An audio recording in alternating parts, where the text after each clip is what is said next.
Et salut YouTube, on se retrouve pour une nouvelle vidéo sur ma chaîne. Alors oui, je sais, ça fait super longtemps que j'en ai pas fait, le rythme de vidéo il est vraiment au plus bas. Donc je vous parlerai de ça en fin de vidéo, donc je vous invite à la regarder jusqu'au bout. Donc aujourd'hui on se retrouve pour une petite review et un petit défi d'un cube, le Yingzheng Cube je crois. Donc c'est ce cube que je vous ai fait un petit unboxing à l'arrache. C'est un cube assez exceptionnel et je connais pas mal de gens qui n'arrivent pas à le résoudre jusqu'au bout. Donc moi je me suis trouvé une petite méthode. Donc je vous la montrerai. Je ne ferai pas un tutoriel, mais voilà, je vous le montrerai et je ferai un petit défi avec ce cube. Donc je pense que ça peut être pas mal, vu que voilà, ça fait longtemps qu'on n'a pas fait une vidéo tous ensemble. Donc je pense que ça peut être bien. Donc voilà, je vais le mélanger. Et on se retrouve directement après. Donc voilà, il est mélangé et j'ai retrouvé la boîte. C'est un Yongjun Yiling de Moyu. Donc sur le nom je m'étais totalement gouré. Donc c'est pas grave. Donc voilà, il est mélangé. Donc ça ressemble un peu totalement à rien. Mais en fait on dirait pas, mais c'est un 3x3 quasiment normal. Donc voilà, ici j'ai un 3x3 normal. Et vous savez que ici c'est les coins. Ici les arêtes et là les centres, et que les centres ils ont qu'une couleur, etc. Donc là, ici on a une arête, voilà, là c'est un centre, et là c'est des coins. Donc sur ce cube on ne peut commencer que par la face blanche ou la face jaune. Donc on va commencer par la face jaune. Donc là on va faire la croix. Donc pour la croix il faut faire attention à bien orienter les centres, parce que si par exemple, voilà, là, l'arête est bien placée, mais le centre est pas bien orienté, donc c'est pas bon. Donc là, c'est bien mis. Tac. Voilà, là c'est bien mis. Là aussi. Et là aussi. Donc là, j'ai ma croix. Ensuite, on va faire les coins. Tac. Donc jusqu'ici, c'est pas trop dur. Par contre, je sais pas le faire avec la méthode débutante, donc là la petite méthode que je vous montre c'est avec la méthode Friedrich. Donc là je suis en train de faire les F2L, c'est-à-dire je résous les deux premiers étages en même temps. Donc voilà, les F2L. Donc l'avantage des F2L là, c'est que comme il n'y a qu'une couleur sur les coins, c'est beaucoup plus facile de les faire. Voilà, donc là vous voyez que j'ai déjà résolu la moitié du cube, il ne me reste plus que l'OLL. Et il y a des parités sur ce cube, par exemple. On a d'habitude soit une barre, soit un L, soit un point. Puis là il y a une demi-barre. Donc c'est une petite parité. Moi cette parité, je la passe comme ça. Voilà, je désassemble une paire. Et je la réassemble à l'envers. Donc vous voyez. Et là j'ai plus de parité. Donc là ensuite on fait l'OLL.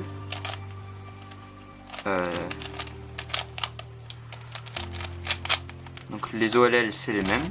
Donc voilà, j'ai mon OLL. Donc là, c'est là que ça se complique. C'est à la PLL.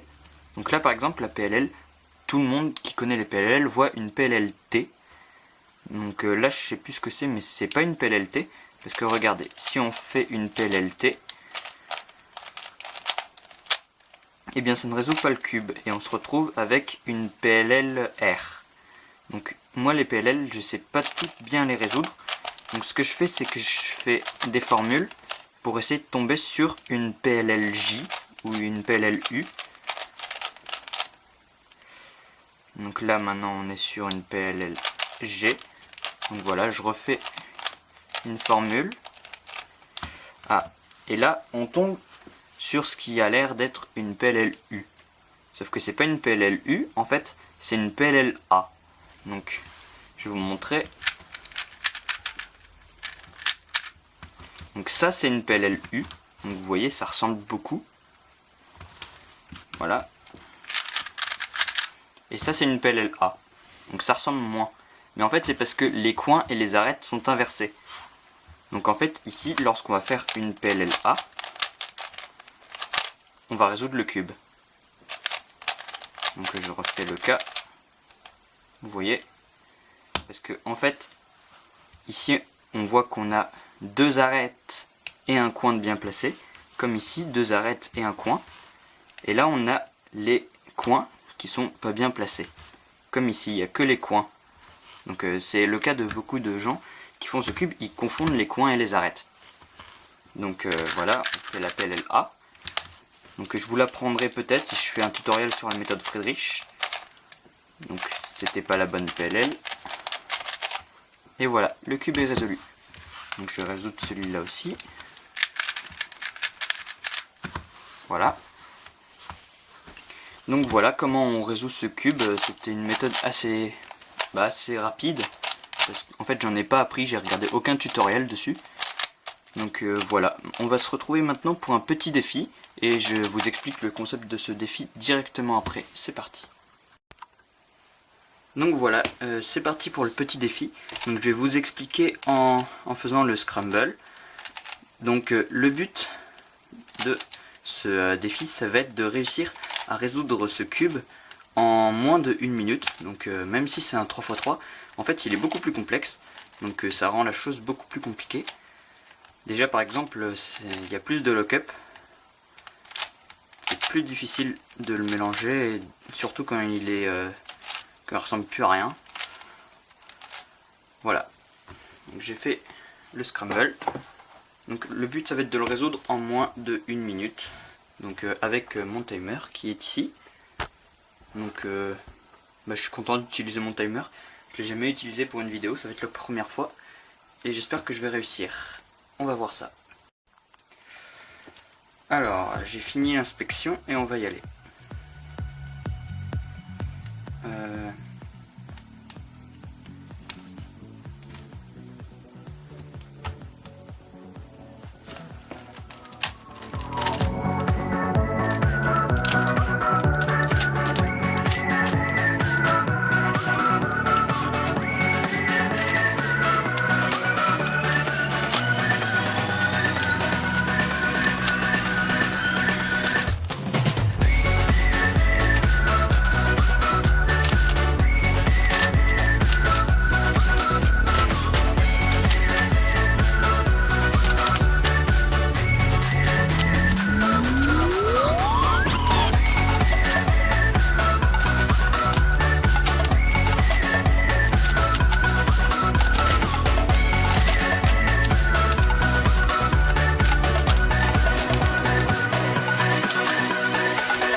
Je me suis raté, j'ai fait 1 minute et 8 secondes.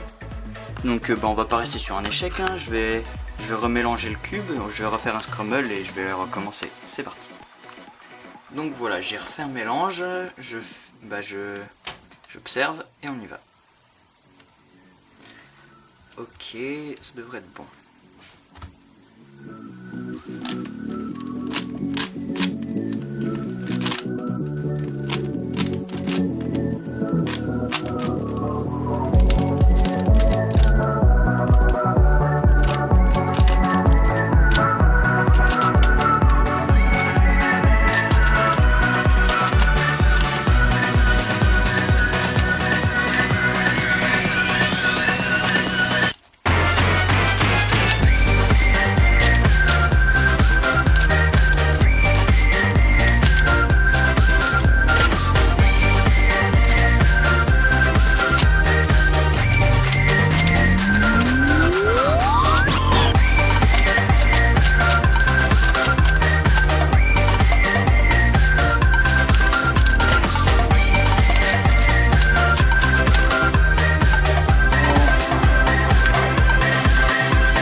C'était cheaté, mais non, ça fait une demi-heure que j'essaie d'en faire un.